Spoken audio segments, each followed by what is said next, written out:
Oi pessoal, eu sou o Alessandro e o seguinte, a gente vive um momento no nosso mercado de quadrinhos no qual nós vemos cada vez mais quadrinhos de procedência europeia sendo publicados aqui. Isso por várias editoras, Pocket Nankin, Comic Zone, a Nemo tem trazido muita coisa, a editora Trem Fantasma, enfim, a gente vê quadrinhos vindos do mercado franco-belga, do mercado espanhol, do mercado também italiano. Isso é muito bom, essa variedade. Mas assim, dentre isso que está saindo, o que chama atenção? E a minha ideia nesse vídeo é dividir com vocês 3 quadrinhos publicados recentemente, quadrinhos que eu também li recentemente, que chamaram bastante a minha atenção. O que eles têm em comum é que são da Europa.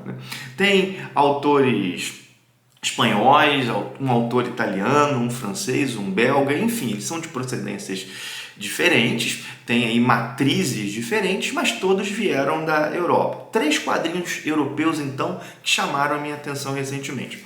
Vamos começar com esse aqui, Coleção Top Volume 2, Seres Mágicos. Essa é uma coleção lançada pela editora Figura, que está publicando muita coisa do Sérgio Top. Já saíram 2 volumes, eu comecei a leitura pelo segundo por causa do tema, Seres Mágicos, e tem já o terceiro e o quarto vindo por aí. Enfim, o Sérgio Top é um autor que ele foi me encantando aos poucos. É claro que desde que eu li pela primeira vez eu reconheci a qualidade. O primeiro trabalho dele que eu li foi Charles D. Mas assim, há um salto muito grande entre reconhecer a qualidade e ficar encantado ou empolgado com um autor. O Sérgio Top é um especialista em histórias curtas. Nós vemos isso aqui. Nós temos vários contos que o ponto comum entre eles é que sempre há um ser mágico, seja um ser mitológico, seja uma lenda, seja um deus, enfim, seres mágicos dão o tom desse volume, como o título já entrega. Esses aqui são contos, um é melhor do que o outro, é até difícil separar qual é melhor. São histórias com texto afiado e desenhos deslumbrantes, assim. O Sérgio Top, como vocês podem ver, ele é muito criativo na construção das suas páginas. Deixa eu mostrar para vocês um pouco mais. Ele tem um layout muito criativo. Quando a gente olha a página dele, dá vontade de parar e ficar contemplando. É quase como se cada página fosse um quadro, ainda que ela tenha uma função narrativa para a história. Vale dizer que o texto do Sérgio Top, ele tem um tom de oralidade que dá, pelo menos em mim, a impressão de que eu estou ouvindo histórias ao redor de uma fogueira. Eu acho que elogiar o texto do Sérgio Top é importante, já falei isso aqui outra vez, porque a gente tem um foco muito grande nos desenhos, e com razão, os desenhos são deslumbrantes, mas o texto dele é muito bom. Como eu falei, os contos são muito bons. Há um conto, por exemplo, sobre um homem que perdeu o nome, na verdade ele teve o nome retirado dele. Há um conto sobre um deus menor que tem ciúmes de um forasteiro. É o tema, velho tema, né, do estrangeiro como dessacralizador das tradições locais. Há um conto sobre um gnomo que está enjoado de viver morando em cima de um cogumelo e não fazer mais nada. Enfim, eu não sei quantas dessas histórias são adaptações e quantas são do próprio Sérgio Top, mas elas todas são muito boas. E a edição da Figura está ótima. Mas isso, minha gente, é chover molhado, né? A Figura sempre entrega um trabalho de muito boa qualidade. Enfim, tá aí o meu primeiro quadrinho europeu dessa lista, que é Coleção Sérgio Top, volume 2, Seres Mágicos.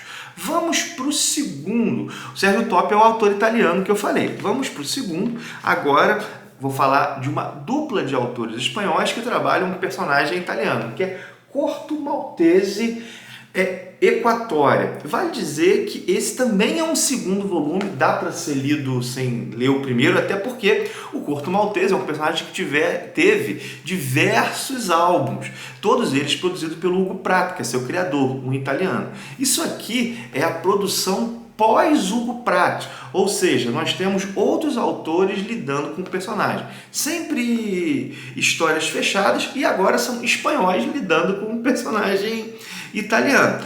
O primeiro volume eu li, que é Sob o Sol da Meia-Noite, eu elogiei bastante aqui, mas eu preferi esse ao primeiro.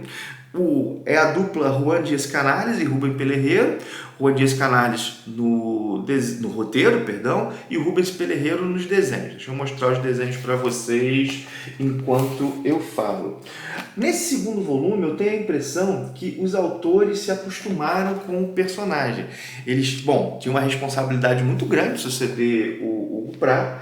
E no primeiro, ao meu ver, fizeram isso bem, mas aqui fazem isso com... Como é que eu vou dizer? A coisa sai mais redondinha.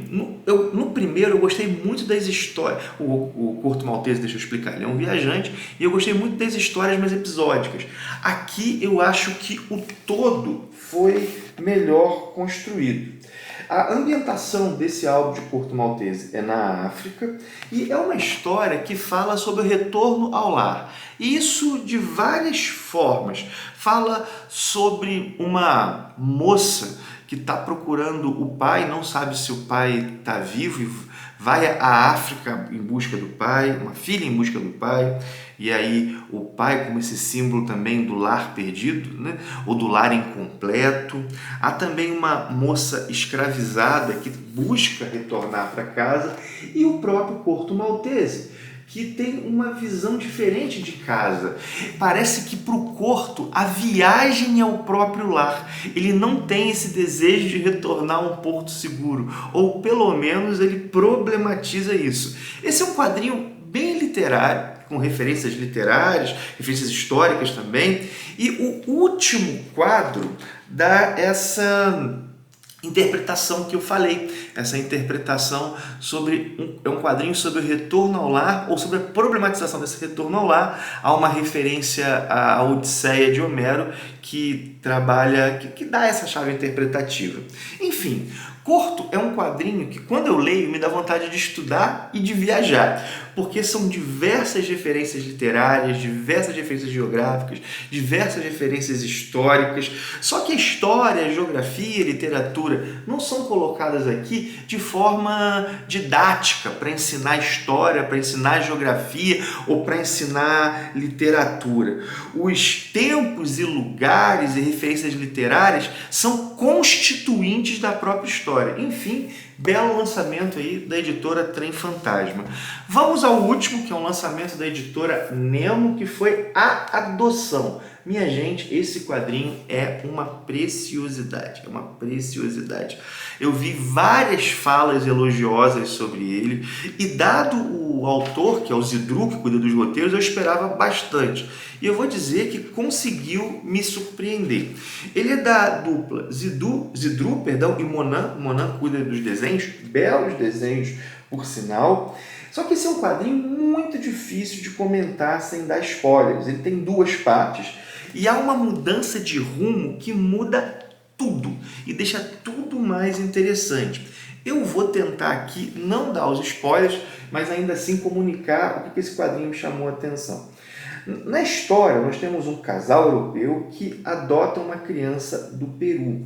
Essa criança foi adotada após um terremoto na cidade de Arequipa. Esse terremoto realmente aconteceu no ano de 2001, que deixou várias crianças órfãs. A criança vai para a França e lá ela tem contato com o avô. O avô inicialmente tem uma certa rejeição a essa neta, mas a relação vai se formando e aos poucos ele vai se apaixonando pela criança. Enfim, esse é um roteiro bonito, ainda mais sob a pena do Zidru, mas é um clichê. Só que em determinado momento nós temos uma informação que muda tudo, muda completamente os rumos da história. A Adoção acaba sendo um quadrinho sobre família e sobre os erros graves que nossos familiares podem cometer. A ideia é bem essa. E sobre como nós lidamos com as faltas e com os erros graves que podem ter consequências devastadoras numa família? Como é que a gente lida com os erros daqueles que nós amamos?